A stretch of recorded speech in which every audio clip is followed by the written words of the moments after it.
இந்த பக்குவங்களையெல்லாம் நீங்கள் கடைபிடித்தால் நீண்ட காலம் ஆள்வீர்கள்.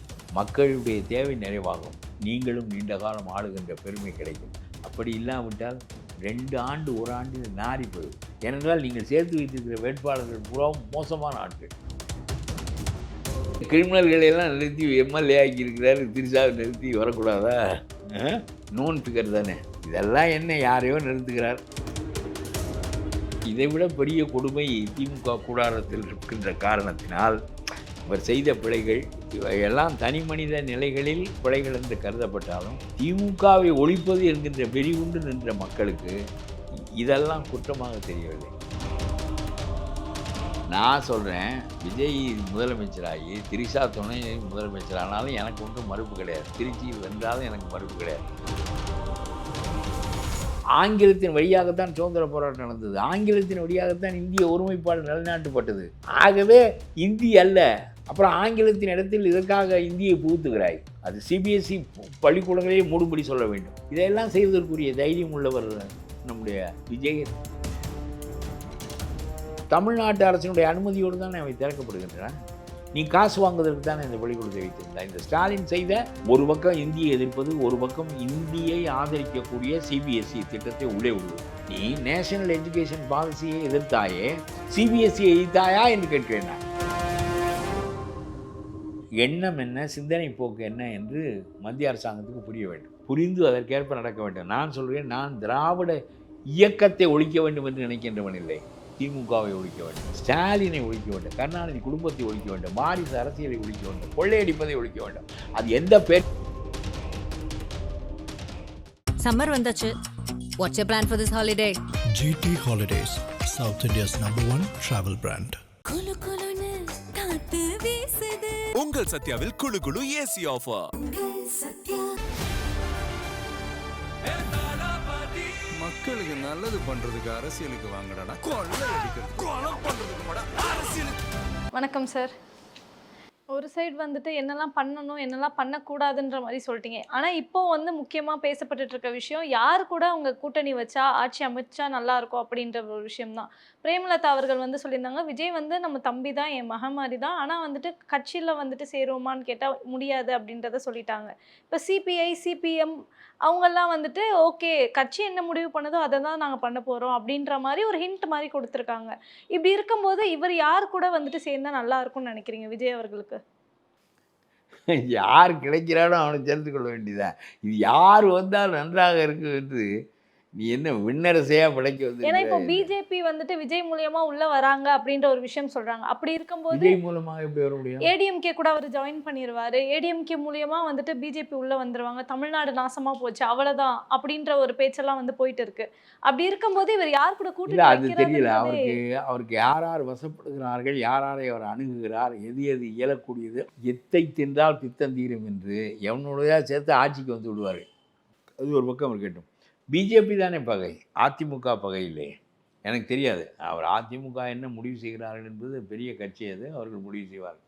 யாரோ ஒருத்தன் பதவி கொடுக்குறேன் என்றால் எவனை வரமாட்டேன். நீங்கள் வந்து கையில் ரொட்டியை வைத்து கொண்டு அழைத்தால் ஓடி வராத உயிரினங்கள் என்ன என்று கேட்கிறேன் நான். கையில் ரொட்டியை வைத்து கொண்டு அழைத்தால் எந்த உயிரினமும் ஓடி வரும் உங்களை நோக்கி. அதுபோலத்தான் யாரோ கிடைப்பார்கள், எல்லாரும் அலைவார்கள். ஆகா, இது தெரியாமல் போய்விட்டதே, நாம் அவரோடு கூட்டணி சேர்ந்திருக்கலாமே, இவனோடு திமுகவோடு சேர்ந்திருக்க வேண்டாமே என்றெல்லாம் நினைப்பார்கள். காங்கிரஸ் சேருவதற்கு வாய்ப்பு இருக்கும். காங்கிரஸ்ல இருக்க எம்எல்ஏஸ் நிறைய பேர் வந்து தானாகவே முன் வந்து எங்களுக்கு விருப்பம் இருக்கு அப்படின்றத வந்து சொல்லியிருக்காங்க. ஏனென்றால் ஏற்கனவே சேர விரும்பினார்கள், அவர்கள் சேர விடவில்லை. பானா சிதம்பரமும் செல்வ பெருந்தகையும், பானா சிதம்பரத்துக்கு ராஜ்யசபா உறுப்பினராக வேண்டும், செல்வ பெருந்தகைக்கு வசதி வேண்டும், பசை வேண்டும். அதனாலே அவரை பயங்கரமாக தோற்கடித்தார்கள், செல்வ பெருந்தொகையை. அதனால் அதெல்லாம் நியாயமான தோற்கடிப்புகள் தான். ஒரு கட்சியை 20-25 பேர், 18 பேர், 20 பேர் இந்த கட்சியை 5ஆக சுருக்கி விட்டார்கள். எல்லாரும் கொத்தடிமைகளாக இருந்தார்கள், எல்லாருக்கும் பணம் போனது. இவர்கள் என்ன பெரிய யோகியர்கள் என்று கேட்கிறேன். கம்யூனிஸ்ட் கட்சிக்கே 25 கோடி பணம் கொடுத்து மடக்கி வைத்திருந்தார்கள் திமுகவில். அப்புறம் என்ன கம்யூனிஸ்ட் கட்சி? அன்றைக்கே அதனுடைய கற்பு போய்விட்டது. 25 கோடி ஒரு பண்டோட்டியையும் ஒரு டீயையும் குடித்து கொண்டு நீ தேர்தலில் வேலை பார்ப்பாய், மக்களின் வாக்குகளை பெறுவாய். அப்படித்தான் மேற்கு வங்கத்திலும், அப்படித்தான் கேரளாவிலும் நீங்கள் ஆட்சிக்கு வந்தீர்கள், அப்படித்தான் திரிபுராவில் ஆட்சிக்கு வந்தீர்கள். அதை விட்டு விட்டு திமுக காரனிடம் இந்த ஒரு பாராளுமன்ற உறுப்பினர்கள் அவர்களெல்லாம் இந்த நம்ம இந்த சூனா வெங்கடேசன்லாம் பேசுகிற போது திமுக எம்பி மாதிரி பேசுவாரே தவிர அவர் எப்பொழுதாவது பாட்டாளி வர்க்கத்தை பற்றி பேசியதாக நான் பார்த்ததே இல்லை. ஏன் செங்கோல் இப்படி தான் பேசுவார். இந்த திமுககாரன் பேசுவதெல்லாம் அவர் பேசி கொண்டிருப்பார். ஆகவே கம்யூனிஸ்ட் கட்சிகள் நாசமாகிவிட்டன. அதனால் தான் கம்யூனிஸ்ட் கட்சிகள் மதிப்பிடாதன. உண்மையிலேயே ரொம்ப பெரிய கொள்கையுடைய கட்சிகள் உண்டு என்று சொன்னால் அது கம்யூனிஸ்ட் கட்சிகள் தான். அதனால் அடிமட்ட மக்களுக்காக வேலை செய்கின்ற கட்சிகள், ஆர்ப்பாட்டம் இல்லாத கட்சிகள், அவர்களே இவர்களோடு சேர்ந்து நாசமாகி போய்விட்டார்கள். யாரையோ சேர்த்து கொண்டு ஆட்சி அமைத்து விடுவார்கள். அதிலெல்லாம் ஒன்றும் பெரிய பிழை ஒன்றில்லை. எவனோ ஒரு மந்திரி ஆவான். இவர்களுக்கு போதிய பெரும்பான்மை இல்லை. வெறும் 10 பேர் வந்தால் மட்டும் போதாது, கூடுதலான ஆள் வேண்டும். ஏனென்றால் 2 பேர் வரவில்லை என்றால் தீர்மானம் நின்றுவிடும். அதனால் எப்படி செய்ய வேண்டுமோ அதெல்லாம் அவர்களுக்கு கிடைத்த லட்டு தவறி போய் விடாமல் தொண்டைக்குள் இறங்க வேண்டும் என்பதற்கு என்ன செய்ய வேண்டும் என்று அவர்களுக்கு தெரிந்திருக்கும். அது முக்கியம் இல்லை. நான் சொல்கிறேன், ஆளுகின்ற காலத்தில் நீங்கள் இந்த பக்குவங்களெல்லாம் நீங்கள் கடைப்பிடித்தால் நீண்ட காலம் ஆழ்வீர்கள். மக்களுடைய தேவை நிறைவாகும். நீங்களும் நீண்ட காலம் ஆளுகின்ற பெருமை கிடைக்கும். அப்படி இல்லாவிட்டால் 2 ஆண்டு 1 ஆண்டில் நாறி போய்விடும். ஏனென்றால் நீங்கள் சேர்த்து வைத்திருக்கிற வேட்பாளர்கள் பூராவும் மோசமான ஆட்கள். எல்லாம் கிரிமினல் குற்றவாளி, A1 அக்யூஸ்ட், இப்படி ஆளு அங்கிருந்து இங்கே மாறி வந்து இப்படி ஆட்களாக வைத்திருக்கிறீர்கள். அதனாலே கட்டுக்கோப்புக்குள் வைத்து கொள்ளுங்கள். அவர்களை எவ்வ விடாதீர்கள். நாம் வந்தது பொருளீட்டுவதற்காக அல்ல. எல்லா மந்திரியும் செந்தில் பாலாஜி ஆவது உங்களுடைய நோக்கம் என்றால் என்னுடைய கட்சியை விட்டு போய்விடுங்கள். என்னுடைய ஆட்சி போய்விட்டாலும் பரவாயில்லை என்று சொல்ல வேண்டும். ஒவ்வொருவனுக்கும் செந்தில் பாலாஜி ஆவது நோக்கம் என்றால் என்ன? ஆனால் ரொம்ப சிறந்த ஆட்கள் என்று சொல்ல முடியாது. ஆதவ் அர்ஜுனா இவர்களெல்லாம் எல்லாம் பரிசிச்சிட்டும் அப்படியும் இப்படியுமாக வந்த மனிதர்கள். ஒரு பொது தொண்டுக்குரிய மனிதர்கள் இல்லை. பொது தொண்டுக்குரிய மனிதர்கள் எளிய மனிதர்கள். அவர்கள் பொருளீட்டுவதை நோக்கமாக கொள்ளாதவர்கள். அவர்கள் தான் சிறந்த பொது வாழ்க்கையினராக இருக்க முடியும். அப்படிப்பட்ட காலம் இப்பொழுது இல்லை. ஆகவே இதில் கடுமையாக அவர் நடந்து கொண்டால் இந்த ஆட்சி நீண்ட காலம் நீடிக்கும். ஆளுவது ஒன்றும் பெரிய அரிய கலை என்று நான் நினைக்கவில்லை. அதெல்லாம் IAS அதிகாரி இருக்கிறான், எல்லாவற்றையும் தயாரித்து கொடுப்பான். எந்த நிதியமைச்சர் நிதித்த அறிக்கையை தயாரித்திருக்கிறார்? தங்கம் தென்னரசு தயாரித்தாரா? O பன்னீர்செல்வம் தயாரித்தாரா? எல்லாம் அந்த நிதி இலாக்கா செயலாளர் சண்முகம் தான் தயாரிப்பார். என்ன ஒரே மாதிரி இருக்கும் அந்த நிதி இலாக்காவினுடைய அறிக்கைகள். அதனால் இதெல்லாம் ஒன்றும் பெரிய அரிய கலை இல்லை. தவறுக்கு துணை போகக்கூடாது என்ற ஒரே ஒரு வன்கண்மையான போக்கு உங்களிடம் இருக்குமானால், தவறுக்கு துணை போகக்கூடாது என்ற போக்கு உங்களிடம் இருக்குமானால் உங்களுடைய ஆட்சி நீடிக்கும். ஆகவே உங்களுடைய ஆட்களை எல்லாம் நான் முதலிலே சொன்னது போல திரும்ப சொல்கிறேன், கல்குவாரிகளிடமிருந்து, மலைகளிடமிருந்து, ஆற்று மணலிலிருந்து, காடுகளிலிருந்து எல்லாவற்றிலிருந்து நீக்கி வையுங்கள். போலீஸ் ஸ்டேஷன்லேருந்து, தாசில்தார் அலுவலகத்திலிருந்து அவர்களை நீக்கி வையுங்கள். ஆட்சி என்பது மக்களுக்கு உரியது. சட்டம் திமுகவை போல் செந்தில் பாலாஜியை நான் கிரிமினலை மந்திரியாக்குவேன் என்ற நிலை வந்தால் மறுபடியும் உங்களுடைய ஆட்சிக்கும் இதே நிலை தான் ஏற்படும். Okay sir. இப்போ இன்னொரு விஷயம் என்ன அப்படின்னு பார்த்தீங்கன்னா, அவர் திருச்சி கிழக்குலையும் பெரம்பூர்லேயும் வந்துட்டு போட்டிட்டு இருந்தார். இப்போ திருச்சி கிழக்கில் வந்து ராஜினாமா பண்ணிட்டாரு அப்படின்னு சொல்கிறாங்க. இன்னொரு சைடு என்ன பேச்சு போயிட்டுருக்கு அப்படின்னு பார்த்தீங்கன்னா, திருச்சி கிழக்கில் த்ரிஷா அவர்களை வந்துட்டு அவர் இது பண்ண போகிறாரு, நிறுத்த போகிறாரு அப்படின்றத வந்து சொல்லிட்டு இருக்காங்க. நேற்று வந்த நியூஸ் எல்லாம் பார்க்கும்போது மேபி இருக்கலாமோ அப்படின்ற மாதிரி ஒரு கெஸ்ஸிங் தான் வருது. அப்படி நிறுத்தினா என்ன நடக்கும் அவர் கட்சிக்கு? மக்கள்கிட்ட அவரோட நம்பிக்கை எப்படி போய் சேரும்? இதுக்கு நாம் இவ்வளவு நேரம் நாம் பேசுனதுக்கு நேர்மாறான ஒரு கேள்வியை கேட்டு விடு, எப்படியோ போகட்டும் விடு. இல்லை, அது அப்படி தான் போயிருக்கு. இப்போ ஏன்னா அவர் ராஜினாமா பண்ணிட்டாரு. ஏதாவது ஒரு இடத்துல ராஜினாமா பண்ணி தான் ஆகணும். அது திருச்சி கிழக்கில் பண்ணிட்டாரு. த்ரிஷா அவர்கள் தான் நிற்க போகிறாங்க அப்படின்ற மாதிரி அரசல் புரசலாக பேசிட்டு இருக்காங்க. அதை உங்ககிட்ட ஒரு இதுவாக எடுத்துகிட்டு வந்து வைக்கிறேன். இதை நீங்கள் எப்படி பார்க்குறீங்க அப்படின்றத. நிற்கக்கூடாதா? சார் ஆல்ரெடி வந்துட்டு அந்த என்ன கிரிமினல்களை எல்லாம் நிறுத்தி MLA ஆக்கியிருக்கிறாரு, திருச்சாவை நிறுத்தி வரக்கூடாதா? நோன் ஃபிகர் தானே இதெல்லாம். என்ன யாரையோ நிறுத்துகிறார். பழைய கால மன்னர்களைப் போல அரியணையில் பக்கத்தில் வைத்துக் கொள்வதற்கு ராணிகள் வேண்டும் என்று நினைத்தால் என்ன பெரிய பிழை என்று நினைக்கிறேன். எனக்கு அதெல்லாம் இல்லை. நீங்கள் வந்து திரிசாவை நிறுத்துகிறீர்களா, வேறு யாரையும், இதெல்லாம் முக்கியமே இல்லை. எப்படி வேண்டுமானாலும் உங்களுடைய வாழ்க்கையில் நீங்கள் இருந்து கொள்ளுங்கள், அதெல்லாம். ஆனால் ஒரு பொது வாழ்க்கையை கொள்ளையடிப்பதற்குரிய கூடாரமாக ஆக்குகின்ற போக்கில் இருந்து விடுவிப்பதற்காக வந்த நீங்கள் உங்களுடைய கட்சிக்காரர்களை அதையே செய்யும்படி அனுமதித்து விடாதீர்கள். அதை செய்தாலே உங்களுடைய ஆட்சி எவ்வளவு காலத்துக்கு நிற்கும். ஓகே. இப்போ மக்கள் வந்துட்டு ஒரு நம்பிக்கை, மாற்று கட்சி வேணும், மாற்று அரசியல் வேணும் அப்படின்றதுக்காக தாவேக்காவ வந்து இது பண்ணாங்க. அப்படி இருக்கும்போது இவர் ஃபேமிலி இஷ்யூஸ்ல நெறைய டவுன் ஆனாரு. மேபி அது கூட வந்து அவர் தனி பெரும்பான்மை வாங்காததுக்கு காரணம் அப்படின்றத கூட சொல்றாங்க. எதையும் மக்கள் கவனிக்கல. ஏன்னா இதை விட பெரிய கொடுமை திமுக கூடாரத்தில் இருக்கின்ற காரணத்தினால் இவர் செய்த பிழைகள் இவையெல்லாம் தனி மனித நிலைகளில் பிழைகள் என்று கருதப்பட்டாலும் திமுகவை ஒழிப்பது என்கின்ற வெறி கொண்டு நின்ற மக்களுக்கு இதெல்லாம் குற்றமாக தெரியவில்லை. இப்போ ஆனா சார், இப்போ அரசியலுக்கு வர வரைக்கும் நாங்க ஃப்ரெண்ட்ஸ் அப்படின்னு சொல்லிட்டு இருந்தவங்க, இப்போ மறுபடியும் த்ரிஷாவை நிக்க வச்சா என்ன தப்புன்றத வந்துட்டு நம்ம பேசுறோம் இல்லையா? அதுவே வந்து மக்களோட ஒரு நம்பிக்கையை உடைக்கிற மாதிரி தானே இருக்கு. இருக்கட்டு போயிட்டு போகுது. துணை முதலமைச்சருக்கு ஒரு ஆள் வேண்டும் என்று நினைத்திருக்கலாம். அவங்கள அக்செப்ட் பண்ணிப்பாங்கன்னு நினைக்கிறீங்களா மக்கள்? இல்லை, அவங்ககிட்ட கேட்க மாட்டேங்கிறேன், எங்கிட்ட கேட்குறேன். இல்ல இப்போ ஒரு கருத்து. நான் சொல்கிறேன், விஜய் முதலமைச்சராகி திரிஷா துணை முதலமைச்சரானாலும் எனக்கு ஒன்றும் மறுப்பு கிடையாது. திருச்சியில் வென்றாலும் எனக்கு மறுப்பு கிடையாது. தாசில்தார் அலுவலகத்தில் உங்களுக்கு வேலை இல்லை, போலீஸ் ஸ்டேஷனில் வேலை இல்லை, அரசு அலுவலகங்களில் வேலை இல்லை. இதை வேட்டைக்காடாக ஆக்காதீர்கள். மக்களுக்குரிய வரியை மக்களுக்கு உரிய வகையில் கொண்டு போய் சேருங்கள். மக்கள் தருகின்ற வரியை இதை நீங்கள் செய்தாலே போதுமானது. மற்றவையெல்லாம் உங்களுடைய விருப்பத்திற்கு நடத்தி கொள்ளுங்கள். எனக்கு அதெல்லாம் அதையும் செய்து இதையும் செய்கிறான் பண்ணலாம். அதுக்கு நேர்மாறாக பொது வாழ்வின் பயன் என்னவோ 7.5 கோடி மக்கள் உங்களுக்கு அந்த அதிகாரத்தை அவர்கள் தான் உங்களுக்கு கொடுக்குறார்கள். ஆகவே அதில் அடிப்படையாக இன்னும் 20% மக்கள் இரவு உணவு இல்லாமல் படுக்கப் போகிறார்கள். அந்த பரிவு உங்களுக்கு இருக்க வேண்டும். 20% மக்கள் இரவு உணவு இல்லாமல் படுக்கப் போகிறார்கள். ஒரு பக்கம் பணம் குவிகிறது, இன்னொரு பக்கம் ஏழ்மை கடுமையாக இருக்கிறது. இந்த மாதிரி ஏற்றத்தாழ்வுடைய ஒரு சமூகத்தில் இந்த அடிமட்ட மக்களை ஒரு வாழ்வின் தேவைக்கேற்ற வாழ்வின் அடிப்படை தேவைகளையாவது பெருமாறு நீங்கள் செய்தால் அது நல்ல ஆட்சி.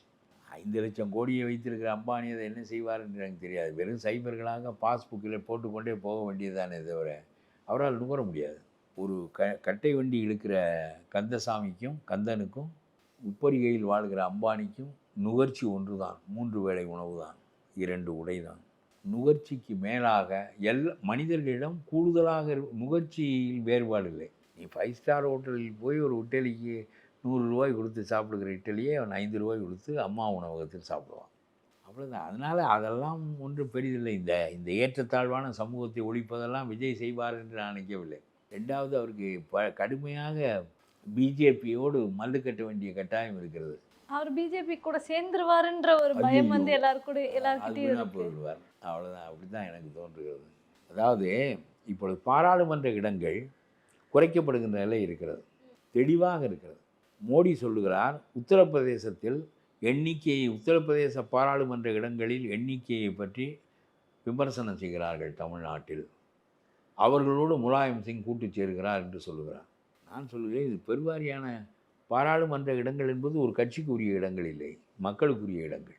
ஆகவே அது போன்ற ஒரு அரசியல் தவறுகள் நடைபெறுமானால் எதிர்த்து வலிமையாக நிற்பதற்கு ஆற்றல் உடையவராக விஜய் இருக்க வேண்டும்.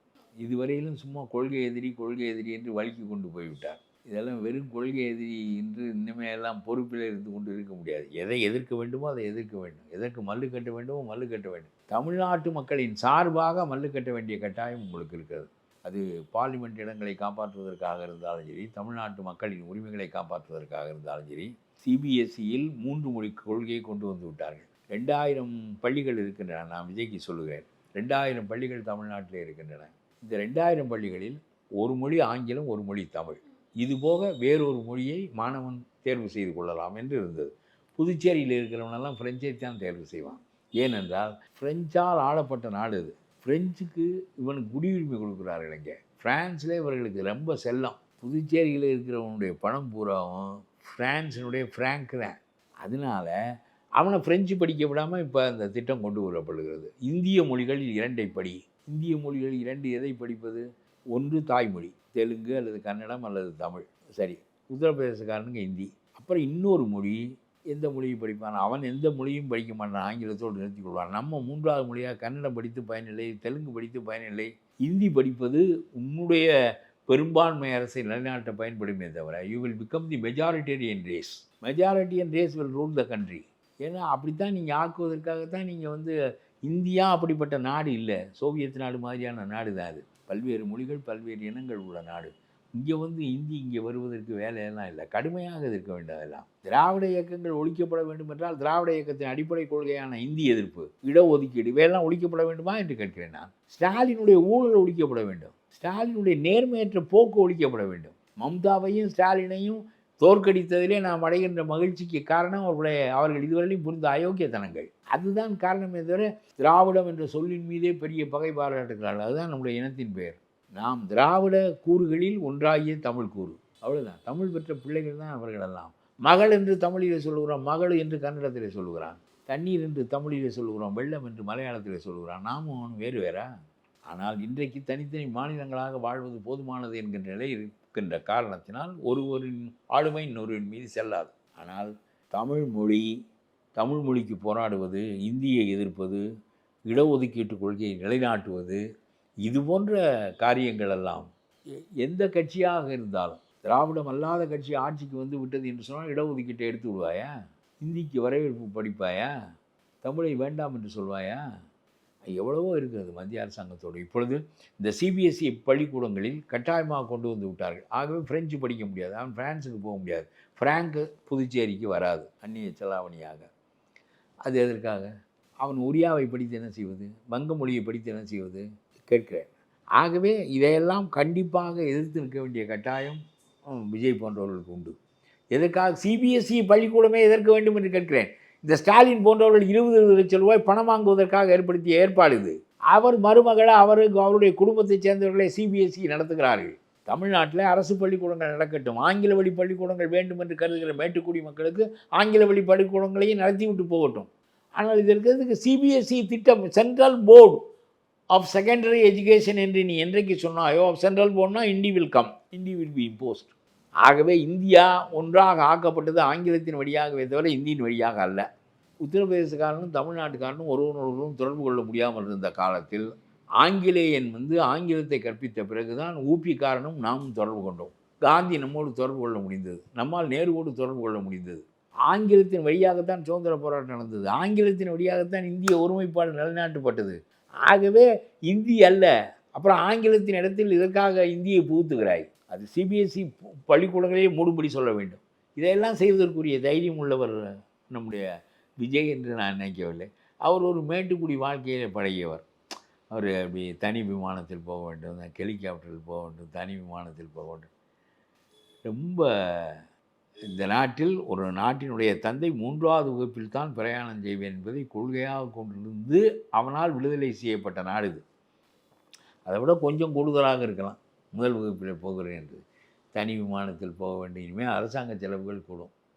உங்களுக்கு எளிமையை பழகிக்கொள்ள வேண்டும். இல்லாவிட்டால் உங்களுடைய சொந்த பணத்தில் இந்த அரிய செலவினங்களான காரியங்களை செய்ய வேண்டும். ஆகவே இந்த சிபிஎஸ்இ பள்ளிக்கூடங்களே ஒழியுங்கள் என்று சொல்கிறேன் நான். இதுவரையிலும் படித்த மாணவர்கள் தவிர புதிதாக சிபிஎஸ்இ பள்ளிக்கூடம் தமிழ்நாட்டு அரசினுடைய அனுமதியோடு தானே அவை திறக்கப்படுகின்றன. நீ காசு வாங்குவதற்கு தானே இந்த பள்ளிக்கூடத்தை வைத்திருந்தா. இந்த ஸ்டாலின் செய்த ஒரு பக்கம் இந்தியை எதிர்ப்பது, ஒரு பக்கம் இந்தியை ஆதரிக்கக்கூடிய சிபிஎஸ்இ திட்டத்தை உள்ளே விடுவது. நீ நேஷனல் எஜுகேஷன் பாலிசியை எதிர்த்தாயே, சிபிஎஸ்சியை எதிர்த்தாயா என்று கேட்கிறேன் நான். இதற்கு CBSE central board of secondary education எதற்காக தமிழ்நாட்டுக்கு? நம்ம எஜுகேஷன் இஸ் அவர் ப்ரையாரிட்டி. நாம் எப்படி வேண்டுமானாலும் அதை உருவாக்கி கொள்வோம். அதில் அவனுக்கு என்ன வேலை இருக்கிறது? இதெல்லாம் செய்வதற்கு எவ்வளவுக்கு இவர் ஒரு ஆளுங்கட்சி காலத்தில் ஒரு முட்டாள்தனம் செய்தார். வாக்காளர் பட்டியலில் திருத்தம், அது பெரிய கள்ளத்தனம், பித்தலாட்டம் என்று ஸ்டாலின் எதிர்த்தார். இவரும் அதை பின்பற்றி ஒரு 10,000 பேரை கூட்டிக் கொண்டு போய் போராட்டம் நடத்தினார். அந்த வாக்காளர் பட்டியல் திருத்தப்பட்ட காரணத்தினால தான் 92% வாக்கு பதிவாகியிருக்கிறது. செத்தவனெல்லாம் எந்திரிச்சு வந்து வாக்கு போட்டு கொண்டு வந்தான். இப்பொழுது செத்தவன் வருவதில்லை. ஒருத்தன் 3 தொகுதியில் பதிந்து வைத்திருந்தான், இப்பொழுது அது கிடையாது. ஆக இதுக்கு போய் போராட்டம் நடத்துகிறார் என்றால் எது எல்லாரும் பார்ப்பார். ஸ்டாலின் செய்வதெல்லாம் சரி, நாமும் செய்வோம். பெரியாரை வைத்துக்கொள்வோம் சொல்லுகிறார்கள். திராவிடம் அல்லாத கட்சி தமிழ்நாட்டுக்கு வந்து விட்டது என்று சொல்கிறார்கள். அவர் பெரியாரை வைத்திருக்கிறார், அண்ணா வைத்திருக்கிறார், முரண்பாடான தலைவர்களெல்லாம் வைத்திருக்கிறார். அவருக்கு கொள்கை ஒன்றும் கிடையாது. நான் அவரிடம் போய் கொள்கையெல்லாம் எதிர்பார்க்கவில்லை. அவருக்கு செய்தித்தாள் படிக்கிற பழக்கமே இனிமேல் தான் வர வேண்டும் என்று நான் நினைக்கின்றேன். ஆகவே இந்த சிபிஎஸ்சி எல்லாம் ஒளி. இந்த பள்ளிக்கூடங்களெல்லாம் இதுவரையிலும் படித்து முடித்தவர்கள் பிறகு 1வது வகுப்பிலிருந்து சேர்க்கக்கூடாது. எதற்காக இந்தி? என்றைக்கு இந்தி மீண்டும் மீண்டும் பிஜேபி செய்கின்ற மாபெரும் தவறுகளில் ஒன்று அந்த இந்தி, அந்த இந்துத்துவா. ஓகே நான் சார். இப்போ தமிழ்நாட்டில் வந்துட்டு ஆன்டி டிஎம்கேன்ற ஒரு விஷயம் வந்துட்டு எந்த அளவுக்கு இதுவாக இருக்கோ அதை தாண்டி ஆன்டி பிஜேபின்றது வந்துட்டு ஒரு முக்கியமான கான்ஷியஸாகவே மக்கள் ரொம்ப இருக்காங்க. பிஜேபி எப்படி உள்ள கண்டிப்பாக வந்து அதனால தான் பிஜேபி ஒரு இடம் தான் வெற்றி பெற்றிருக்கு பாருங்க. அப்படி இருக்கும்போது என்னுடைய கருத்து அதிமுக மூச்சு வாங்கியதற்கே பிஜேபியினுடைய உறவு தான் காரணம். ஓகே, இப்போ அப்படி இருக்கும்போது அது விஜய் என்னுடைய அவர்கள் தனி வந்து கருத்து. நான் அதிமுகவுக்கு சார்பாக பேசினேன், அது வேற. ஆனால் அது மூச்சு வாங்கியதற்கே அதான் காரணம். பாருங்கள், அவ்வளவு பிஜேபி தலைவர்களும் தோற்று விட்டார்கள். மந்திரி தோற்கிறார், அங்கே முடக்குறிச்சியாக அங்கே போய் தோற்கிறார். இந்த கவர்னராக இருந்தவர் தோற்கிறார், மாநில தலைவராக இருந்தவர் தோற்கிறார், பழைய எம்எல்ஏக்கள் தோற்கிறார்கள். காலங்காலமாக வெறும் பிஜேபியாக தனித்திருந்த காலத்தில் வெற்றி பெற்ற கன்னியாகுமரி கூட இவர்களுக்கு கை கொடுக்கவில்லையே. ஒரு ஊட்டியில் ஒருவர் வந்திருக்கிறார். ஆகவே தமிழ்நாட்டினுடைய எண்ணம் என்ன, சிந்தனை போக்கு என்ன என்று மத்திய அரசாங்கத்துக்கு புரிய வேண்டும். புரிந்து அதற்கேற்ப நடக்க வேண்டும். நான் சொல்கிறேன், நான் திராவிட இயக்கத்தை ஒழிக்க வேண்டும் என்று நினைக்கின்றவன் இல்லை. திமுகவை ஒழிக்க வேண்டும், ஸ்டாலினை ஒழிக்க வேண்டும், கருணாநிதி குடும்பத்தை ஒழிக்க வேண்டும், வாரிசு அரசியலை ஒழிக்க வேண்டும், கொள்ளையடிப்பதை ஒழிக்க வேண்டும். அது எந்த பேரில் செய்யப்பட்டாலும் ஒழிக்கப்பட வேண்டும். அது மம்தா பேரில் செய்யப்பட்டாலும். மம்தா திராவிட இயக்கம் கிடையாது. ஆகவே நான் ரொம்ப மகிழ்ந்தேன் மம்தாவும் ஸ்டாலினும் தோற்கடிக்கப்பட்டது குறித்து. அந்த கட்சிகள் தோற்றது குறித்தது மட்டுமல்ல, அவர்களும் தோற்கடிக்கப்பட்டார்கள் என்பது குறித்து நான் மிகவும் மகிழ்ந்தேன். அவ்வளவு அட்டூழியங்கள் ரெண்டு பேரும் செய்திருக்கிறார்கள். எதிர்க்கட்சி அரசியல் என்பதற்காக, மோடியை எதிர்க்கிறார்கள் என்பதற்காக இவர்களை தூக்கி மடியில் வைத்துக் கொள்ள முடியாது. Okay sir. இப்போ வந்துட்டு போதுமா, அதான் ஃபைனல் கொஸ்டினாக ஒன்று வச்சுக்கிறேன். என்ன அப்படின்னு பார்த்தீங்கன்னா, இப்போது திமுக வந்துட்டு என்னதான் அதிருப்தி மக்கள்கிட்ட இருந்தாலும் இந்த டீலிமிட்டேஷன் மத்திய அரசு கிட்ட வந்துட்டு பேசுகிற ஒரு விஷயமா இருக்கட்டும், எதிர்த்து ஒரு விஷயத்த வைக்கிறதா இருக்கட்டும், அந்த விஷயத்தில் ஸ்டாலின் அவர்களை எல்லாருக்குமே வந்துட்டு ஓகே இவர் பேசுவார் அப்படின்றது தெரியும். ஆனால் விஜய் அப்படி எதிர்த்து ஒரு விஷயத்த பண்ண மாட்டார் மத்திய அரசு கிட்ட அப்படின்றது வந்துட்டு இருக்கு. பண்ணலைன்னா தாங்க மாட்டார்.